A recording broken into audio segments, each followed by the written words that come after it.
coming up this weekend, we have the former Ultimate Fighter winner, Mike Trizano, taking on the former Jungle Fights lightweight champ, Lucas Almeida. This one at 145 pounds. And for Mike Trizano, it's been a mixed bag. I mean, I expected a lot when he came into the UFC. He could mix in his wrestling, but primarily known for his boxing. And in some of his fights, I mean, pick even his last win over Ludwig Klein, he really did bring everything together. His fight against Luis Pena, his fight against Joe Giannetti. You look at the losses, I mean, you lose to Grant Dawson, somewhat forgivable. I mean, a big-time prospect at 155. And his last fight against Hakeem Dawodu, where it was fire versus fire, and obviously Dawodu was able to win out in that one. But for Mike Trizano, so far in the UFC, is he maybe one of the more forgettable or least talked about Ultimate Fighter winners of recent memory?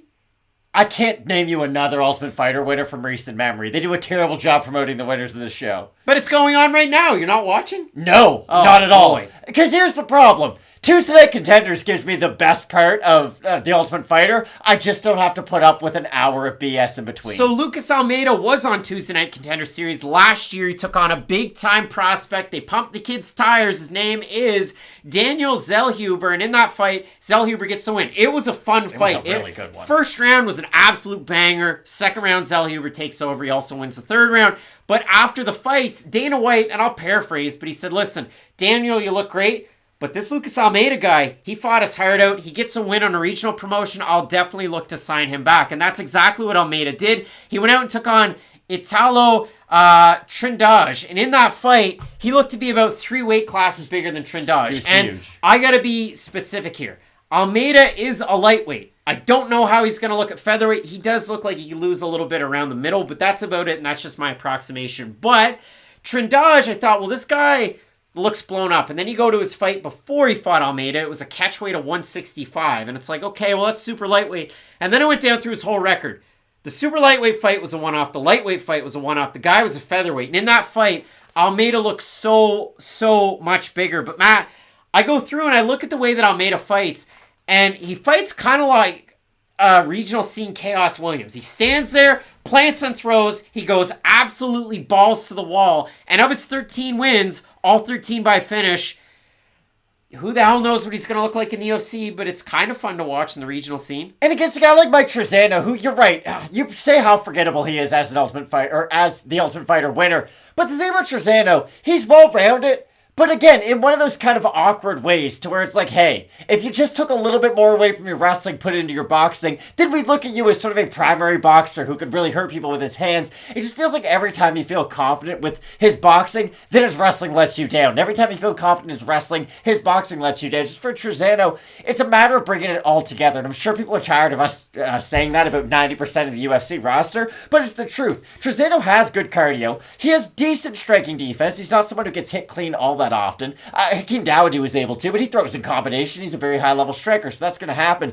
It's for Trizano, nothing he does is over that, 6 out of 10, and that's the only problem for him. And that's why this fight against Almeida should be so interesting, because if Almeida can keep it on the feet and just try to throw power shots early, he should have a great chance to win this fight, because Trizano's someone who, he does like using his boxing. He will hold his hands very high. His head movement is weird, though, because he'll just kind of move his head. There's not really rhyme or reason to it. Sometimes he'll move into a shot, sometimes he'll move with a shot. It just kind of depends on where the shot's coming from and when he does decide to incorporate his movement. It's sort of luck-based, though. I know, in baseball, there's, FIP, where it's like if you hit it in the air, it doesn't take into consideration what the fielders are going to do. For Mike Trizano, there needs to be, a UFC equivalent of a stat like that. I just think for him, he's so well-rounded, it's almost become a crutch for him, because no matter what he's doing, he's never overly confident in it, and he's always trying to change the range of the fight. I always go back to the Luis Pena matchup, where he looked really good in that fight, but it was, you're looking really good in some parts, but the places you're not looking good in, you're looking very poor in, and that's what I worry about. When Trizano does fight a long-range striker, he always does seem to struggle with those kinds of guys, because he doesn't have much kick-wise of his own offense, and his takedowns are good, but I wouldn't say his entries are great just yet. I think that's something he does have to work on. Well, there's a lot of stories on this card. Rinat Fakhretdinov, he's taking on Andreas Michailidis. Do they fight at welterweight? Never, but they are this weekend. You have so many different fighters moving around with weight classes. Lucas Almeida on the deep dive, he has experience at welterweight as well as at lightweight.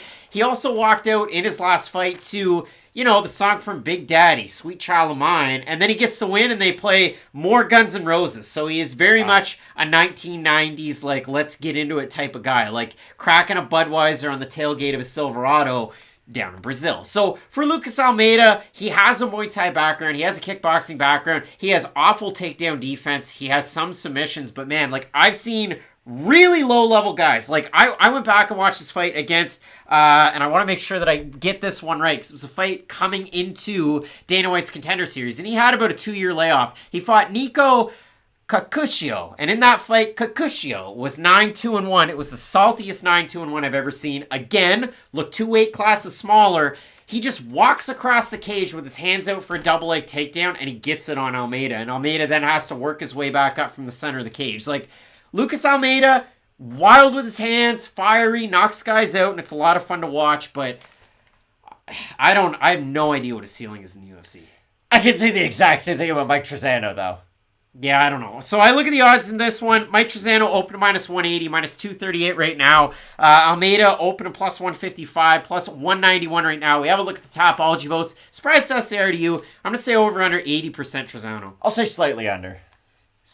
You saw these I did beforehand. not. 1,255 total votes, 78% Trizano, 87% by decision, 22% that have Almeida, 43% by decision, 27% by submission, 21% by knockout. I think Mike Trizano wins this fight. I think he wins a decision. I think it might not be the most entertaining fight you've ever seen. Again, Dana White's Contender Series curse, whatever it is, but you look at the last guy that just straight up got a contract off a loss in a close fight, Carlos Candelario. He was brought in to lose here not that long ago. Lucas Almeida, out of the regional scene fights that I've seen, the knockouts are great. The level of competition's not great at all. I don't think he's a very impressive fighter. Oh my goodness. Okay. That's the Mike Trizano isn't either. Like, I have Mike Trizano, but Mike Trizano's done nothing in the UFC to make me confident in picking him in this fight. I like his wrestling, and I do think he can use his wrestling, and that's why I'm going to pick him in this. But, like, I think you're almost discrediting Almeida a little too much to prop Trizano up. I really don't think Mike Trizano is the type of guy who could win this fight and then go on to win 5 or 6 other ones afterwards. Like, this really is do or die for both guys, even though it's young in their careers. I have Trizano, but again, I'm relying on a guy to use basically just his wrestling in this matchup, and he will play the striking game before he goes for a takedown, so it is going to be a dangerous And one. I will say, Almeida does have nice front chokes, kind of like we saw Simon Oliveira, who's came into the UFC, similar idea in that last fight that Mr. Almeida did have over Jungle Fights to keep that belt, because he had like a long hiatus, but then he's back into a title fight. He was able to sync up the choke, pull into his guard, and then get the submission. So we'll see how that plays out against Trizano, but both of us going with the Lone Wolf, Mike Trizano, to get the win. Let us know if you have the former Jungle Fights champ, Almeida, or if you're going with Trizano in this one. Big time co-main event and main event left on this card that you're not going to want to miss. Keep it locked in with Fight Night Picks. We always say, let's get into it.